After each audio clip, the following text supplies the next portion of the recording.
We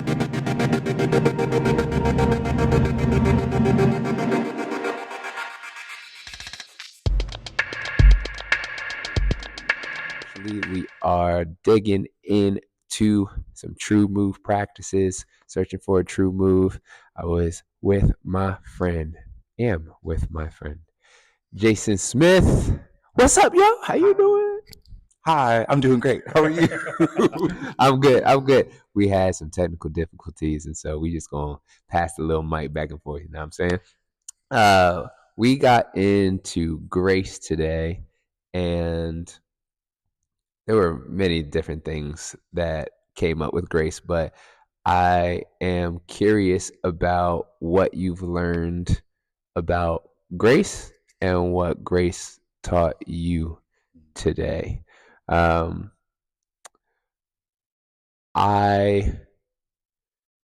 One thing that I was mentioning to you earlier is that I learned that I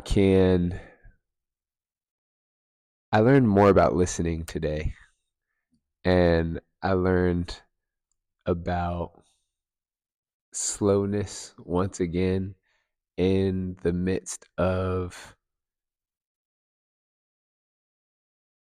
some kind of pressure. We had 4 to 5 hours to be together and explore this. And I think when I want to create movement, I'm like, all right, come on, let's create it. Let's get it done. And I don't feel like I manifest in that way, but there's definitely that aspect of me that arises. And like we were moving through a question of what is a time where we take home or what we need for granted. And one of the things that we explored first was a interruption, and where that came from for me was a feeling of home being like close to the spine. And then like me being distracted by the sparkly things and taking home for granted that I'm just out away from my spine and more distal. And then I found myself doing exactly that with wanting to get through all the questions. We had like 5 different questions that we landed on, and I was like, okay, like which is the next? Like we didn't even get through this one yet. Like, and I was just like, great. Like this is the one that we landed on. And we were talking about acronyms and how acronyms, if we a meta acronym, metacronym. Don't take that. It's yours. Can be roots that dig deeper and deeper into the soil so that we're more and more grounded in whatever the thing is, whoever we are. And I think I'm learning that. I think that's what one of the things that grace is teaching me is continue to slow down, give my grace to myself, grace to the space. You don't need grace, you are grace. You need to give that to you. But yeah, I think that's a big learning lesson. Slow down, listen more. And as I'm listening, really listen to how grace speaks in the intersection of what feels good to both of us. And that was something that I've been challenged with before, where I'm like, oh, I'm a choreographer and it's supposed to be my aesthetic of movement. And like, oh, if it doesn't feel, my perception is that this person isn't getting my aesthetic, then like, I don't know if this is gonna work. square in a circle hole. Yeah. Like, and I've been there. Yeah. Clearly, it still lives in me, Mhm. and I'm learning. Grace is teaching me that it's not about that. It's about showing up unapologetically with the dynamics and all the things that I like to do, and vice versa for you. And then grace exists at the intersection of what feels good to both. So, yeah, that's what I learned. What did grace teach you? How did you experience our session today? First off, thank you for sharing that. I think that's incredible, and really a really beautiful kind of segue for where I was with it, because I think where you're understanding your spine as your home base, I was thinking about my heart, and kind of moving and getting more distal in the work that we were doing. And I think one of the things that I said that I kind of had to hold on to throughout this practice was that grace is a two-way street. So as much grace as I offer to other people, I have to offer to myself. And so being on the receiving end of this dynamic in which I'm the person that like the materials like being created on, right? Like there is a certain pressure or agenda that like I've come through with in certain rooms, right? To like be the person who gets it, right? Because that means that I'm like professional, right? And like the world of dance that I come from, like, the picture is it. The picture is the narrative. And so I feel grace gave me an opportunity to see everything as it is today and not as I wanted it to be.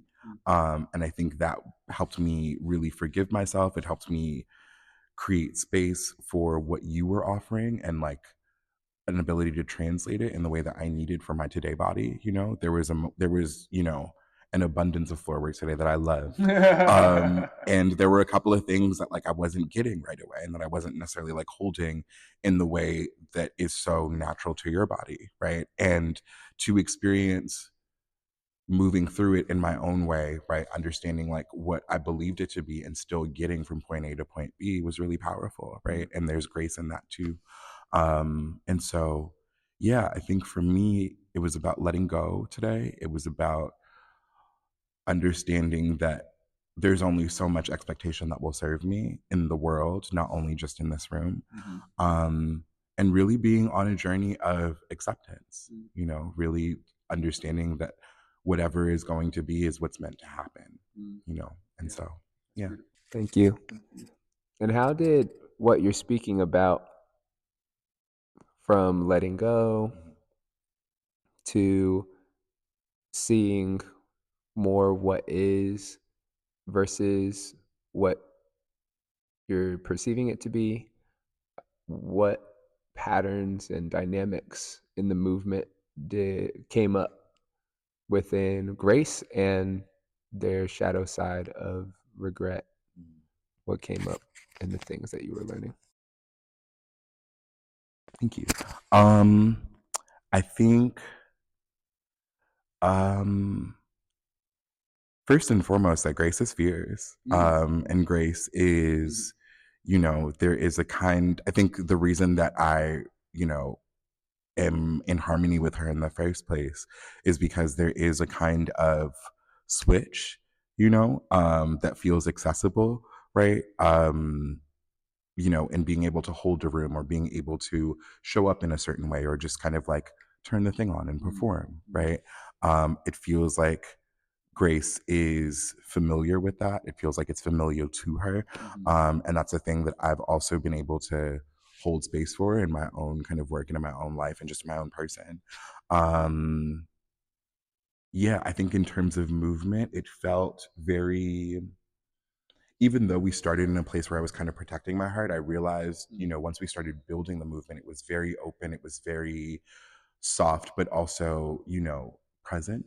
You know what I mean? Not necessarily soft in terms of like drawing back, but soft in terms of like, I'm here. This is what I'm being called to do. The delight, I think, is a thing that showed up for sure. I know that it was something that I called forth earlier in the process. And as we kind of moved forward, it just felt like it was registering in my body, Also on the shadow side, I think this idea of like vulnerability and kind of protection against it came up a lot. There were a lot of, in the way that we kind of met together for the phrase, there was a lot of kind of contraction and, coming over yourself and reaching forward, right? So there was the distal, but it is kind of protecting yourself while reaching out. You know what I mean? Am I sure that I want this? And that felt really yummy and like really kind of tangible. Also, the way I really love the way that kind of, as you were reflecting earlier, that kind of grace sits in the both of us, and we were able to like bring our parts out and just like have them play with each other for a second, and come to a medium and come to an understanding of what she means collectively, right? Like what floor we stand on for her. And so yeah, I think was feeling a lot of in the shadow self and in the shadow self and in the light side. I think, feeling that reaching, right, but also still feeling that kind of protection, whether it was active or not. You know what I mean? Whether it was just a performance to protect it, or whether it was actually physically protecting from a space of vulnerability. Yeah. And so, yeah, I feel. Yeah, super good. There's a couple of things that come up. Like, one is another perspective on the thing that I learned. And I'm like, those things that didn't feel good and that didn't like beautifully intersect between us two, I feel like that's opportunity for the shadow to exist. Like those things that just aren't as cute, aren't as presentable, aren't as pretty. show more of our humanity. Yeah. What does it mean for someone to witness me or Grace working through a thing? Right. Actively, Right. Doing something that's new, foreign. Like, I asked Jayson, like, in whacking, like, where does this come from? I don't whack at all, really. So we're trying to change that. So I'm like, I see you do it, and it's so beautiful. And then I see me do it, like, oh. And I choose to exist in the delight and the disgust and to hold both of them together and just observe them. Like, wow, like, you're so good at that. And me being delighted by that, and me being delighted by how my weakness shows your strength. Yeah. So anyway, yeah, there were moments like that, and then with some of the floor work stuff that you were talking about as well, where I'm like, oh, like those are opportunities for the other side of grace to exist as well. So that feels nice. Their dynamics where I felt like really good in the dynamic was like rhythm, and we were talking about spirals and circling felt really good, and the fierceness, the sassiness, that was something that I like knew right away was going to be present because it's so you, and I knew that was immediately aligned with Grace. And then there was these like impulsive like releases that felt really